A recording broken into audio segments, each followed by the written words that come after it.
They told me to have faith, but nobody told me what it was going to cost. So I'm walking it out in real time, out loud for all of us. Let's walk it out together. I came back to New Orleans embarrassed. I had left with a plan. I left with my friends. I had a dream that was so real that I was willing to drop out of college for, pack my car, and drive to a city with less than $500 to chase it. And now I was back with nothing to show for it. And then I moved back in with my dad. Now, I had been living on my own for a few years at this point. I had college apartments, had some roommates, living on my own, in my own space, in my own life. So, coming back and living under someone else's roof was one of the hardest parts of this whole season. There was tension on both sides that, neither of us had the language for yet. And instead of healing, we were just living in the same space with all of it. I was 21 years old. I felt grown.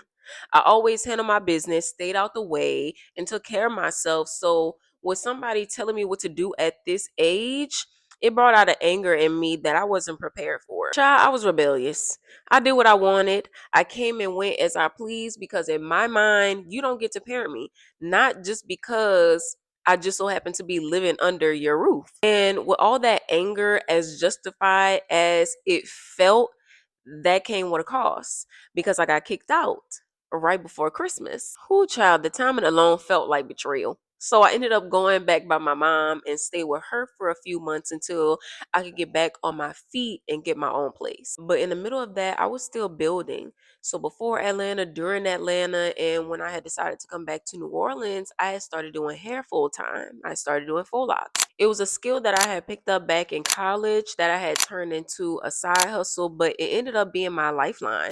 It ended up being the thing that kept money rolling in. It was the thing that I was good at. It's the thing that God used to keep me going while He was working on everything else. I was saving every dollar and building my clientele, getting ready to go back to Atlanta because in my mind, that was still the plan. The dream wasn't dead. It was just me going back to reset and then go back to Atlanta. But of course, God had a different address. Instead of going back to Atlanta, I ended up getting my own apartment in New Orleans alone for the first time. No friends, no roommates, no family.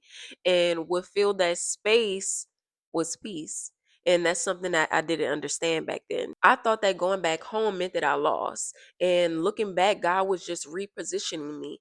The money that I had saved to go back to Atlanta, God redirected it to lay my foundation out in New Orleans. The plan I had for my life, He rerouted it without asking my permission. And the dream that I thought was dead, He was just making sure I was rooted enough to carry it whenever that time came. Proverbs 16:9 says, "In their hearts, humans plan their course, but the Lord establishes their steps." I had the plan. Atlanta was the course. The money was ready and the dream was mapped out, but God established something that didn't look like winning from the outside and what turned out to be the most important season of my whole entire journey. He established peace.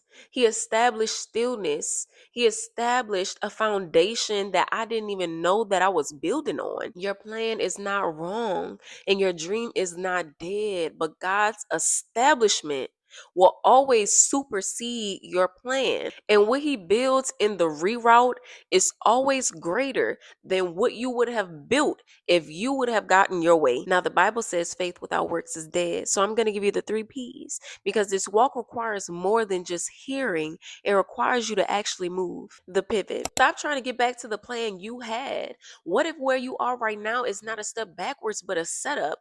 God doesn't redirect you to punish you. He redirects you to position you for something the original plan could never have taken you to. So every time you catch yourself trying to force your way back to a door God closed, stop and ask yourself, what is God establishing right here in this place and in this season that I keep missing because I'm too busy looking backwards? The prompt. I want you to get your journal and write down the plan you had, the timeline, the dream, the destination you were moving towards, and then write down honestly where you actually are right now. What is different?